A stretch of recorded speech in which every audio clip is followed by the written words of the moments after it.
Good morning, students. Today, I, Ronika, is here to elaborate you more on Independence Day. We celebrate Independence Day as the national festival of India.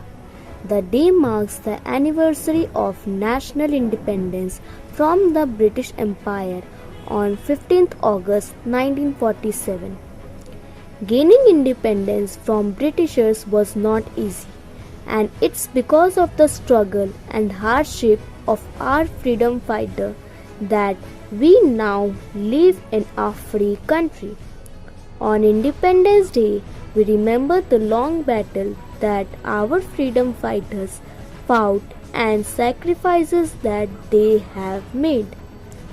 After the independence, Pandit Jawaharlal Nehru was chosen as the first Prime Minister of India.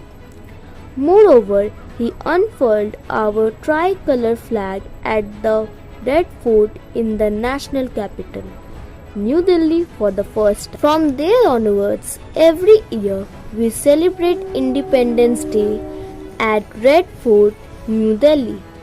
In addition, the army performs many tasks that also include a march past, cultural programs by students of many schools. On the main motive for celebrating independence is to make the young generation aware of the sacrifices we have made to make this country a better place from them. The youth of our country has the power to change the nation. By means, someone rightly said that the future hinges on the young generation. Hence, it becomes our duty to serve the nation and make every possible effort to make our country better. There are so many people that fought for the independence that we are enjoying now.